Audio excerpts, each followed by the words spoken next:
Évangile de Jésus-Christ selon saint Matthieu, chapitre 13, versets 18 à 23.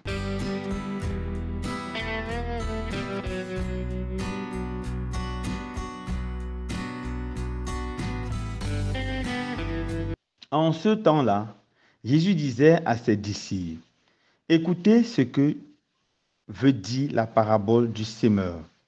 Quand quelqu'un entend la parole du royaume sans la comprendre, le mauvais survient et s'empare de ce qui est semé dans son cœur. Celui-là, c'est le terrain ensemencé au bord du chemin. Celui qui a reçu la semence sur un sol pierreux, c'est celui qui entend la parole et la reçoit aussitôt avec joie. Mais il n'a pas de racine en lui. Il est l'homme d'un moment. Quand vient la détresse ou la persécution à cause de la parole, il trébuche aussitôt. Celui qui a reçu la sémence dans les ronces, c'est celui qui entend la parole. Mais le souci du monde et la séduction de la richesse étouffent la parole, qui ne donne pas de fruits. Celui qui a reçu la sémence dans la bonne terre, c'est celui qui entend la parole et la comprend. Il porte du fruit à raison de 100 ou 60 ou 30 pour un. Acclamons la parole de Dieu. Louange à toi, Seigneur Jésus.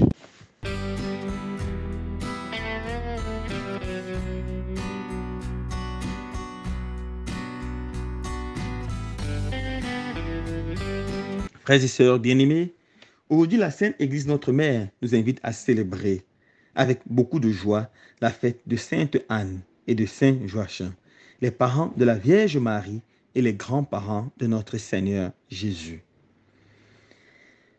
Qui est Anne? Qui est Joachim? Le mot Anne vient de l'hébreu Anna, qui signifie grâce, don. Anne est un don, une grâce de Dieu.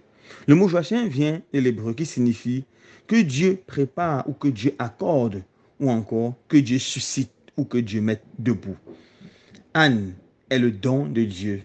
Joachim est la personne que Dieu a mise debout pour le servir. La Bible ne nous dit absolument rien concernant la vie de Sainte Anne et de Saint Joachim.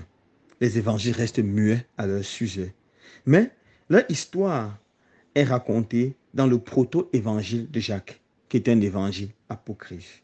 Dans cet évangile, il est dit que Anne et Joachim étaient un couple modèle qui s'aimait à la folie et qui craignait Dieu, qui vivait dans la crainte, dans l'amour du très saint nom de Dieu. Mais malheureusement, Anne était stérile et n'avait pas d'enfant. À cause de cela, elle souffrait beaucoup.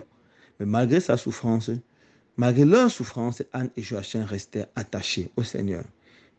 Au cœur de sa souffrance, Anne se tourne vers le Seigneur et supplie, demande un enfant et promet au Seigneur qu'elle consacrerait cet enfant à Dieu si jamais elle est enceinte.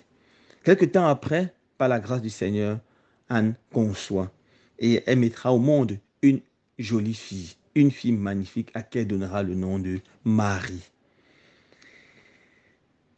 Lorsque Marie avait 3 ans, après être sevrée, Anne la conduira au temple et Marie passera toute sa vie au temple pour apprendre la parole de Dieu. Anne tiendra sa promesse et elle consacrera sa fille au Seigneur, bien sûr avec tout le soutien et toute l'affection de son époux Joachim.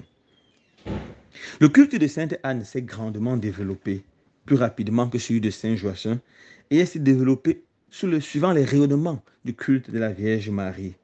C'est comme ça qu'au IVe siècle, la première grande basilique a été construite. C'est comme ça qu'au VIe siècle, la première grande basilique a été construite par Constantinople. Et c'est le 26 juillet que cette basilique a été dédiée.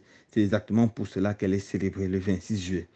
Ne pouvant célébrer l'un sans l'autre, ne pouvant séparer ce que Dieu a uni, c'est comme ça que le culte de Joachim s'est développé à la suite du culte de Sainte Anne. Le 25 juillet 1624, Sainte Anne apparaît à Saint Yvon Nicolazic et lui dit ceci. « Ne crains pas, je suis Anne, la mère de Marie. Je désire que soit rebâtie au plus tôt la chapelle dédiée à mon nom et que vous en preniez soin parce que Dieu veut que j'y sois honoré. » Parce que Dieu veut que j'y sois honoré. Justement, une petite chapelle existait, elle a été détruite par les intempéries. Et en ce moment, l'Europe faisait face à une situation de grande crise. La lèpre d'un côté, la peste de l'autre et la famine. C'est avec ce culte, très rapidement, cette chapelle a été reconstruite et à partir du culte de Sainte Anne, le Seigneur a vaincu tous ces fléaux. Elle est aujourd'hui vénérée en Bretagne comme sainte patronne. Et en Bretagne, c'est particulièrement les marins qui se confient à elle. Avant d'aller dans la mer, ils prenaient le temps d'aller prier et demander son intercession et sa protection. Comme elle a protégé Marie et plus tard Jésus, elle protégeait avec beaucoup de fidélité les marins. Elle est également la sainte patronne de la province du Québec au Canada. Et aujourd'hui, 2 grands sanctuaires lui sont dédiés. Le sanctuaire Sainte-Anne de Bocage en Bretagne et la basilique Sainte-Anne de Beaupré au Québec. Permettez-moi de conclure avec ce beau chant qui est proclamé dans ces 2 basiliques chaque fois qu'on célèbre Sainte-Anne et Saint-Joachim. Réjouis-toi, Anne la priante, toi qui n'enfantais pas. Jubile de joie en Dieu, le fruit que tu portes est comblé de grâce dès sa conception.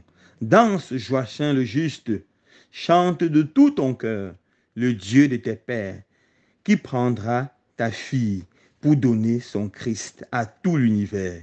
Heureux votre couple, par qui est venue la bénédiction promise à tous les peuples.